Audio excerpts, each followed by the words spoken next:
I think you're on mute. Workday starting to sound the same? I think you're on mute. Find something that sounds better for your career on LinkedIn. With LinkedIn Job Collections, you can browse curated collections by relevant industries and benefits, like flex PTO or hybrid workplaces, so you can find the right job for you. Get started at linkedin.com/jobs. Finding where you fit. LinkedIn knows how. Welcome to Good Morning Hospitality, your one-stop shop for the latest news, noteworthy trends, and thought-provoking discussions across the industry. From hotels and short-term rentals to all things travel and hospitality, you'll find each episode equips you with the information that you need to start your week.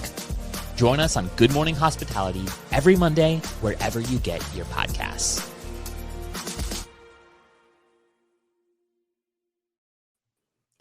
Good morning. Happy Monday.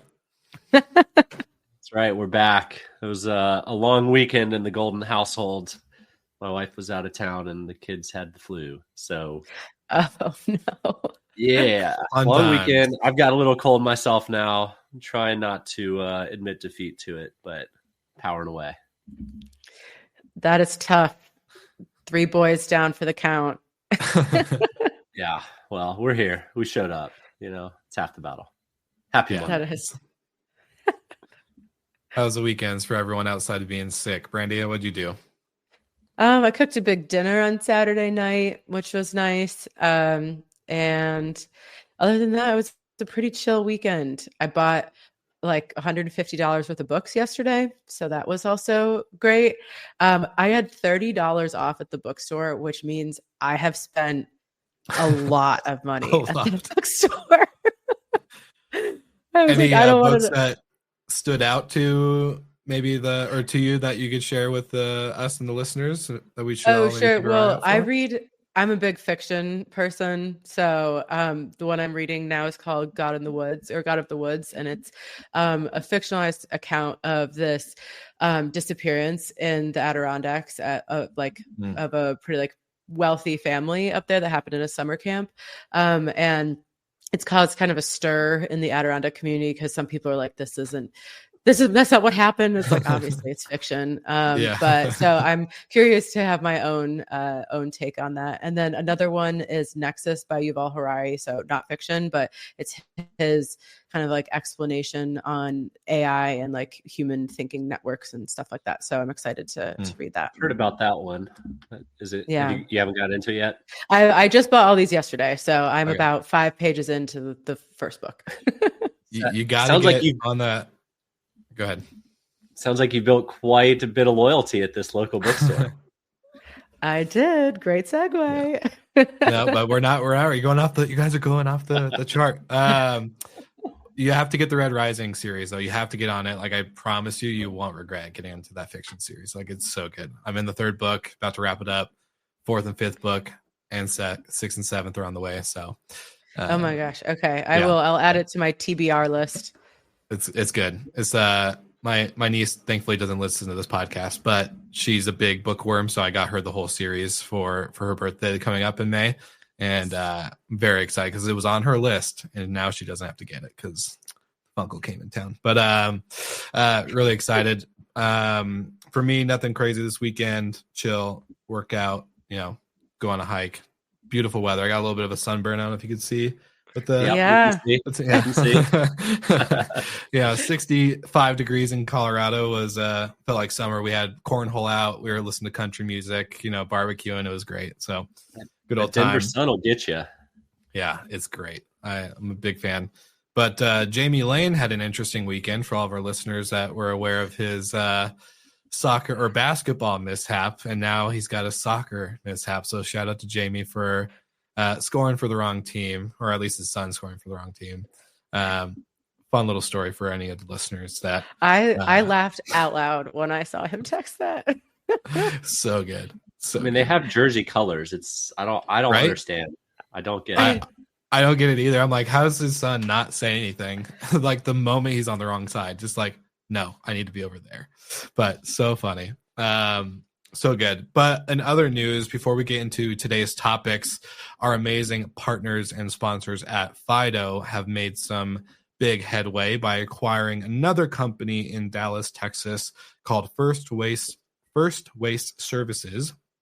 So they have a great bin to curb service, of course, adding into the Fido ecosystem of services for property managers. So shout out to Fido for becoming the trash mafia with all these acquisitions. Golden giving you credit for that name because that's what he said in our group chat. The trash mafia coming in clutch and making waves as they are enhancing bin to curb services for property managers, just like our listeners. So if you have not automated trash today, go to getfido.com today. Let them know that the GMH crew has sent you, and they'll take great care of you. Now, let's jump into the number one topic, or the first topic at least. Brandy, do you want to kind of share some lights into the first one? So talking about Vrbo and OneKey and the conundrum that they can earn the points, but they cannot burn them because for most operators or hosts on Vrbo, they are still the merchant of record. And so obviously, if you're going to have a program where you're going to be able to spend points, the operators do not have the technology or mechanism to do that. So this kind of goes back to the age-old fight between who's controlling which parts of the business.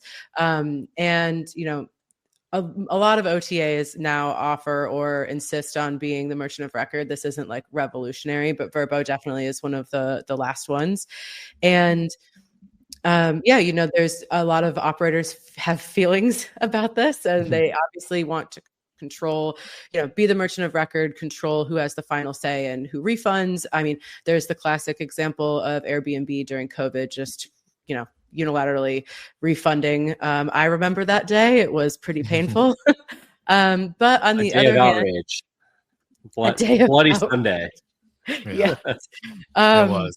Real scary day for the bank accounts. But then on the other hand, I mean, if OneKey is going to be successful as an all-encompassing loyalty program for the Expedia family, obviously Vrbo being a significant player in that family, you know, has to be part of that loyalty program. So it makes a lot of sense, obviously, why they're, you know, trying to figure out the mechanics of making Vrbo merchant of record.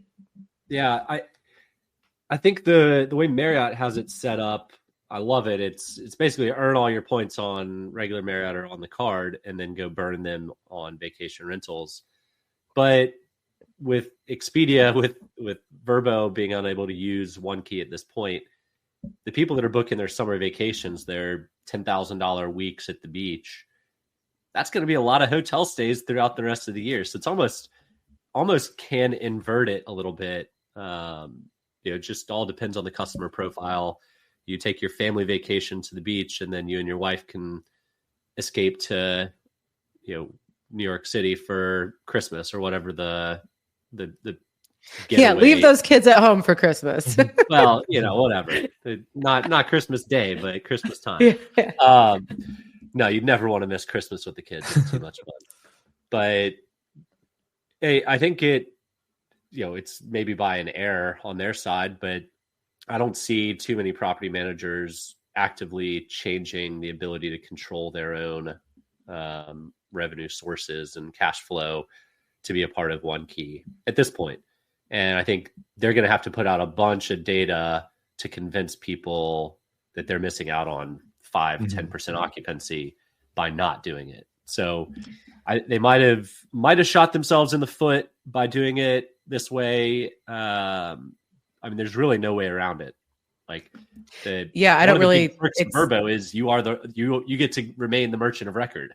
That was a big deal, to your point, Brandy, during COVID, and without being able to dictate where your money goes, that's a scary place to be as a business. They really, you know, Airbnb being the merchant of record can change a policy at a whim, and that's that. So I think maybe pre-COVID, people would have been pretty quick to change the merchant of record and be part of this program, but it's going to be a tough sell for some of the larger companies to do. Yeah, I think one of the interesting things as I was kind of doing research before this episode and trying to get my thoughts around this, because Michael, off screen, you said this is like a big puzzle that we're all just kind of watched, right? Like you would think when they launched One Key program, they would have thought about the merchant of record piece with Verbo, but obviously it seems like a missed portion.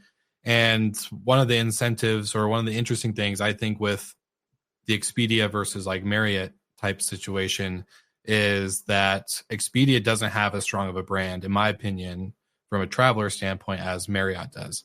I know tons of people who know Marriott by name. Yeah, people may have Expedia because they booked a trip once because it got a better deal. But the brand of Marriott is way stronger than the brand of Expedia.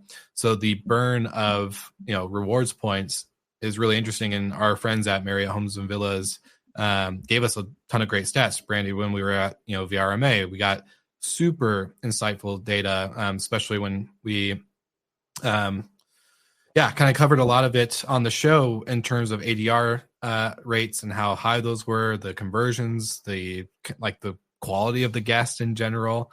And I just think it's it's a big differentiator when you have a stronger brand that can justify a loyalty kind of usage versus Expedia. Yeah, it's great if you book on Expedia or Verbo or hotels.com every once in a while, but how often are you really getting those points? Well, there's a lot of catch up. Marriott just being kind of like the star example of loyalty, like people who are like Delta, Marriott, people are loyalists, have been loyalists, and we'll talk later in the program about some of those specific loyalty programs. But it's all of these companies seeing the success that that kind of like visceral loyalty has and trying to replicate it. And I think that, let's say they solve all of the mechanical issues and the technical issues and they get a good chunk of operators on board, there's still that like emotional component. Like, are people really going to be that loyal? Are they going to feel this? Is there a credit card that's connected to this that they can continue to earn those points in their daily lives? Are they going to switch from using their Marriott credit card or whatever to use the One Key card? So there are these kind of intangible aspects to these loyalty programs that are key to them being successful. And that will be, I think, lying a lot of the marketing around this once they get it all ironed out. Yeah, I think there's pros and cons to both. With Expedia, you can book anything, anywhere, right? You can burn points that way. But with a Marriott, a Delta, a Hilton, a Hyatt, we'll touch on this and we can probably go ahead and blend it, Will. But it's a lot easier to be loyal to something you can touch, feel, experience, physical spaces, an airplane, a hotel versus a digital company. I think a lot of people would probably say they're loyal to Amazon. So I'll counter argument myself, but it's the experience that you get throughout the journey. And I think, like I said, there's big pros and cons. I think the One Key program, once it gets adoption and hits some level of critical mass, it can be an absolute force. But, on the loyalty numbers, I'm a member of Hilton, I'm a member of Marriott, I'm a member of Hyatt. I think that's the only three on my list. But those are the hotels I enjoy staying in. I also enjoy boutique hotels. I also stay in short-term rentals. I think it all kind of plays in with one another. And if One Key does pull it all together, that becomes rather attractive for me. Yeah. And I also think, and kind of to your point, Michael, we can segue into the next topic, but I want to know we saw a lot of good data about Homes and Villas quality of the members that were using the points and booking their stays on Homes and Villas and all that good stuff. With these metrics and these numbers, I kind of count them as vanity metrics in terms of the hotel loyalty programs, because I can get, as a front desk agent, I got so many people to sign up for Marriott Bonvoy that were first time bookers. But guess what? I guarantee you they book one trip a year. So like, how good of a quality, or maybe even less, right? Like they could maybe book every 2 to 3 years. So the numbers that don't get reported on these loyalty hotel programs is their quality of the guests in terms of how many bookings are there, right? Like they don't break it out by tier. They don't break you out. They just tell you, 227 million or whatever, right? The number. Yeah. So let's go into the Yeah, bring Go that ahead. chart back up real quick. And Yeah. I love the term loyalty because it's quite the opposite. I mean, it's a points scheme, at least Yeah. for me. Yeah. 100%. I am loyal to Delta. A large function of that is because I fly out of Atlanta, and there's direct flights Yeah. everywhere. It's a function of convenience and the point systems. I have points on Marriott. I have points on Hilton. I have points on Hyatt. I have Citi credit card points or Capital One credit card points or Amex credit card points. So my loyalty is more towards my points, but that becomes that kind of goes into our next topic of you have to have ways and incentivize people to burn their points, not just earn. I mean, I'm sitting on a Hoard ton them. of points I haven't used because we're in a challenging phase of life with little kids where we're not taking trips all the time and we're not booking flights and staying in hotels all over the world. Hopefully that day comes again in the not too distant future, but it's not right around the corner. So in the meantime, I'm just gonna be sitting on points. And the loyalty comment is a funny one to me because like my dad was loyal to Marriott, but I have had great stays in Marriott's, but I've also had them in Hyatt's and Hilton's and Wyndham's and all the others. So I think the power becomes how can you get people to earn points in your program? And then you need to find ways like short-term rentals, like Marriott did a great job of, and like some of the other flags are doing with experiential hospitality or outdoor stays, find ways that they can burn them in places that they're not typically, not a city center hotel brand. Yeah. Yeah, I think that's the interesting part as you've watched these big hotel flags add these, maybe previously unusual brands to their group. It's exactly to your point, trying to give people different ways to burn, but then also seeing, okay, where are we losing customers right now, and trying to create an ecosystem so that you will, if you're going to go glamping, maybe you'll just specifically choose the glamping company that's under Hilton to burn your points. But I was actually really surprised looking at this list at how close Hilton is to Marriott. So Hilton has 210 million and Marriott has 228. I don't know why. I think it just speaks to like the branding power of Marriott that I thought they would be like far and away like the leader in that. But it just goes to show you why there is so much emphasis on these loyalty points, keeping customers, trying to build out these robust ecosystems, because it's very close for the top players. And then you see some of the small ones, like Sonesta has 7 million, not even really on the map there in terms of loyalty. Yeah. Yeah. Well, I want to make a point back to what Michael was saying. Points don't equal loyalty. And I got that quote from Jeff Lowe, who's the founder of Stash Hotel Rewards, when we were talking last week for an episode on Slick Talk. So stay tuned. But it's really interesting because like he made a great point and great comment. Like, I'm loyal to my barber, right? Because my barber knows what I like. He knows how to do it good and consistently. And he's like a good person, right? And there's that personalization piece. There's that good feeling. There's good quality. I'm loyal to him. If he ever leaves the shop that he's at, I'm following him, right? Like it's gotten to that point.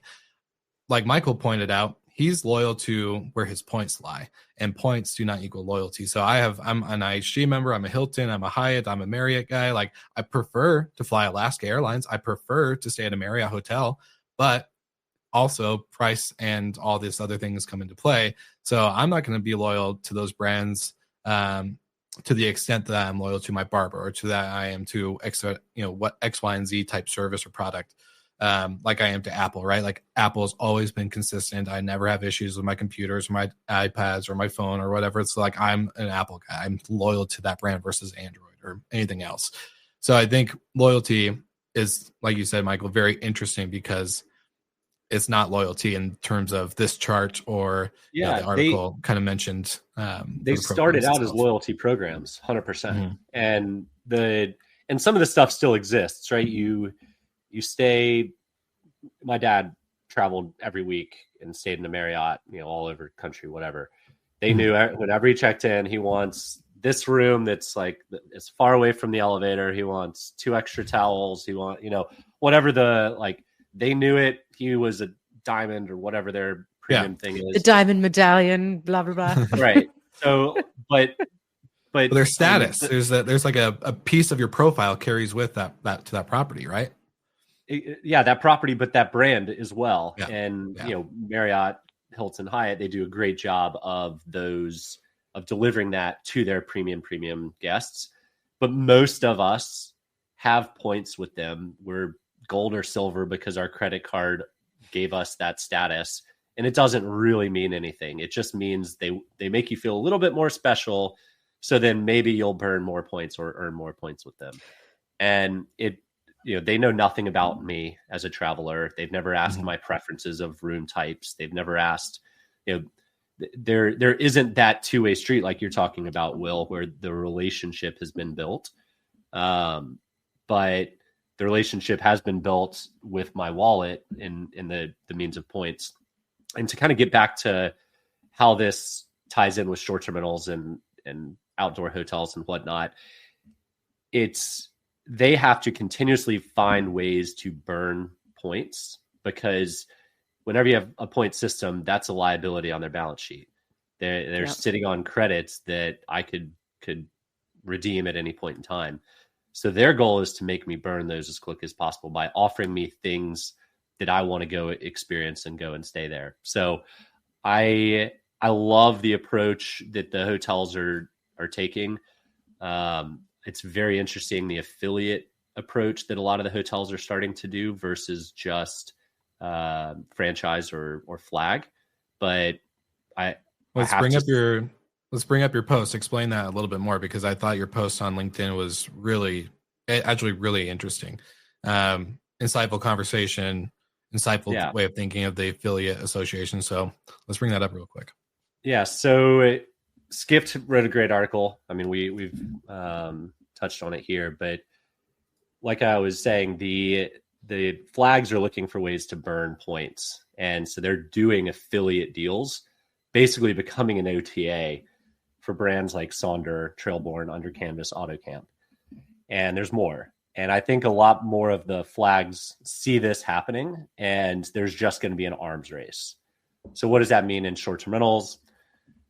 Does Costigo sign with one brand in particular? Does Romy sign with one brand in particular? The numbers are there, right? Everyone wants to be with Marriott or Hilton. They're neck and neck. And then the next tier, like Hyatt, Wyndham, and then the next tier, right? So it does matter which brand you align with, but at the same time, that's distribution into a network of people that are sitting on points. And it's, if you can chew away 5% from the OTAs or whatever, just to diversify your unit mix, that's a big win. Yeah. And I think, in relation to short-term rentals, it's how does our industry get involved in this loyalty game? How do we tap into these, millions of people, hundreds of millions, billions of points that are sitting there? How do we tap into that? And really, I to your point, I think the affiliate route is interesting. I don't think, someone in your comments mentioned, is Airbnb ever going? Mark Lupin asked, will Airbnb ever start a rewards program? I don't think we're going to see that, at least any time soon.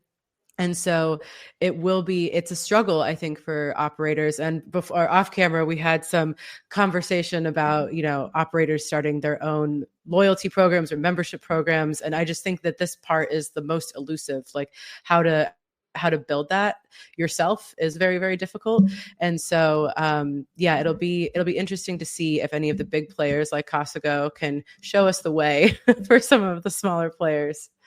Well, to that, Randy, though, I think the thing, and I agree with you, it's very hard to create these programs, but it's not like the data and the information isn't there for us to collect and start doing, right? If you use a CRM, there's plenty of industry or non-industry CRMs out there. You gain email access to who your guests are, whether it's through a Wi-Fi access or just whatever you have to do in order to get creative to get those emails, to create these programs and memberships. I'm a member at this hotel called the Clayton Hotel here in downtown Denver. And it's a co-working space, and I think it's great because they were thinking outside their ADRs, right? This is very hard for vacation rental management companies. I get it, because diverse inventory or dispersed inventory, sorry. But, Matt at Red Cottage has proven this is an example that, subscription type membership drives loyalty. Not everyone's going to sign up for it, but those who stay at a Red Cottage property once, twice a year, for sure, it makes sense for them to spend the, whatever the membership fee is and get these discounts and get these exclusive swag, retail kind of e-commerce pieces. And there's a lot of creativity out there. And I think that's what our industry does so well. The vacation rental industry is so creative in so many ways because we have to be, right? And I think if we use the tools to our advantage and, yes, use, distribution tools or become part of a homes and villas program or something like that in the meantime. But at the end of the day, you should be building your own. I don't think it's pick one of these loyalty programs or die. It's pick one that maybe works for you for now, but like keep building. You should definitely be building your own type of loyalty, personalization. There are tools out there that do allow this to happen. So it just comes down to how long are you willing to build, especially if you're not like looking to create a company that's going to be around for a long time. I don't think it makes sense. But if you're here to build a legacy property management company that is here through 30 years, 40 years, yeah, I definitely think it's totally worth it. I think we're just on the tip of the iceberg on the loyalty component because a large part of the affiliate stuff with the major flags, Sonder and Marriott, for example, I think we can assume that they have a first right of refusal to buy them at some future point. So it's a way to kind of secure an acquisition in the future, potentially, if the brands like each other, the numbers look good, et cetera. But in terms of how people view loyalty, but more importantly, earning and burning points is evolving a lot. And you mentioned Stash, Will, Journey, the hotel flags are the what's it, 90,000 pound gorilla, whatever that saying is. My brain's not 500 fully pound firing right now.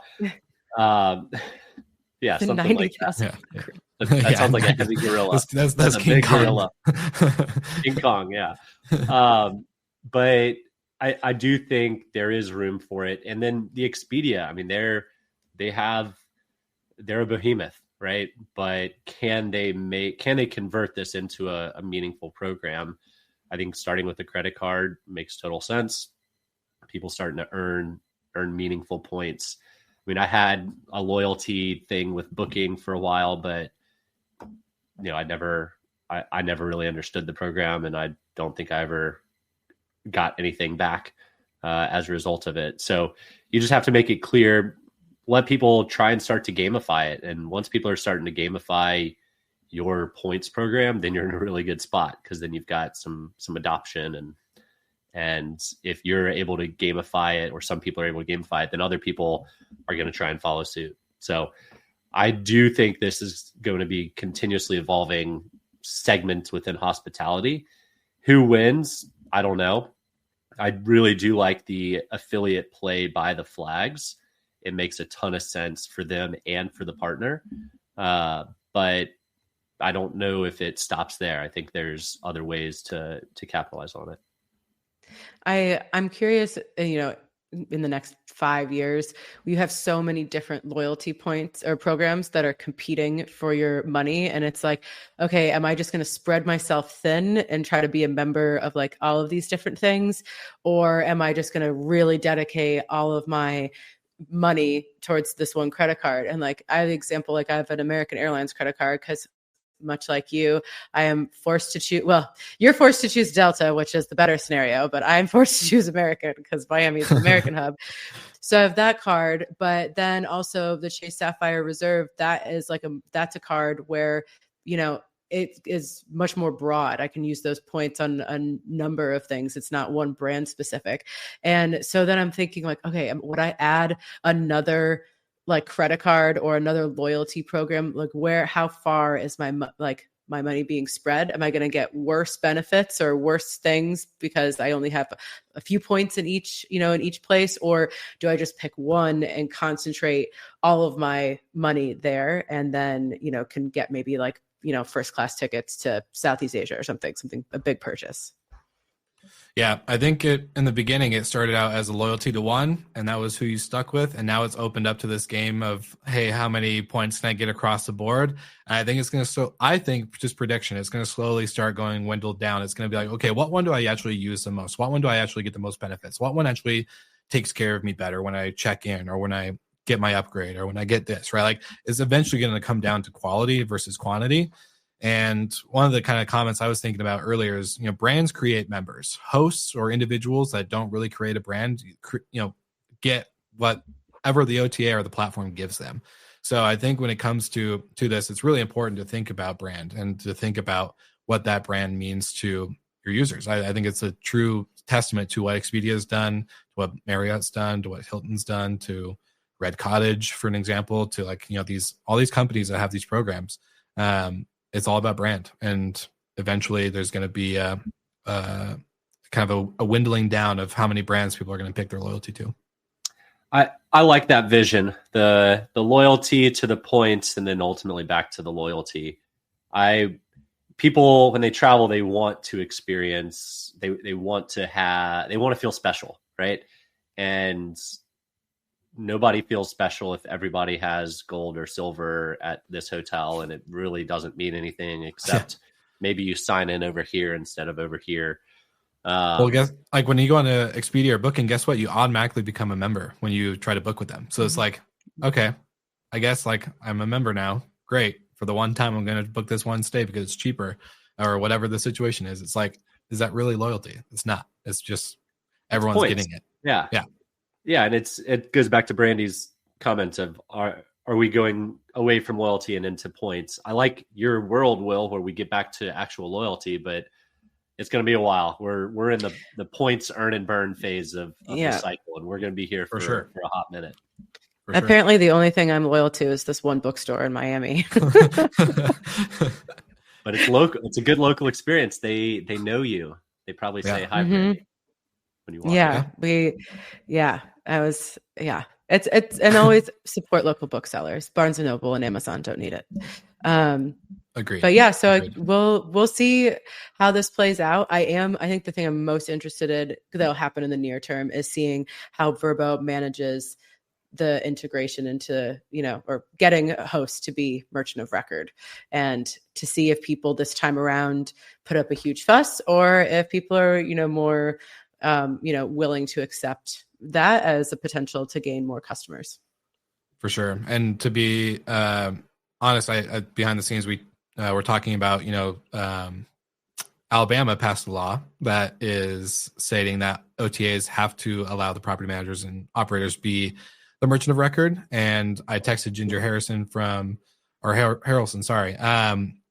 Beach Ball Properties, and she said that it went into effect October 1st of last year, and Airbnb is still not compliant. So there's some interesting laws and things happening with merchant of record situations. So it's not just Vrbo.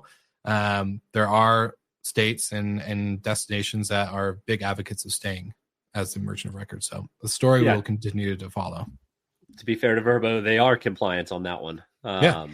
So it is a vast change in how Airbnb approaches it. And I think your merchant record states, the North Carolinas of the world, trust accounting are going to start to require that.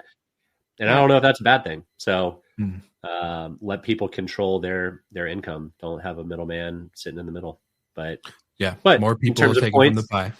You have to. In terms of points. It's a giant puzzle.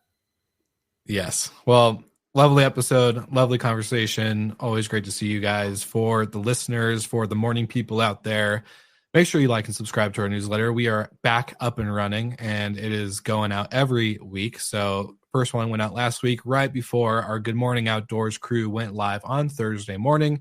Covered a wide range of amazing topics, and Matt and Alex have crushed it for their first episode. So if you're into the outdoor segment, then you definitely need to listen to Good Morning Outdoors. And Paul Manzi, you are correct. You don't mess with Ginger. She is one feisty one, especially on LinkedIn. So good. Always seeing the insights that she drops and the way that she is embracing business in our industry. It's just incredible. So shout out to all of our morning people that tune in live. Paul, Jeremy, we love seeing you guys. And of course, don't forget the other GMH ecosystem cruise out there. We got Europe on Tuesdays, hotels on Wednesdays, and of course, outdoors on Thursdays. What are we going to do on Fridays? I don't know. Late night espressos. What are we thinking, guys? I'm thinking we got to have something, but eventually we'll get there. But for all of you guys out there, thank you so much for tuning in. And of course, like always, we'll see you again next week.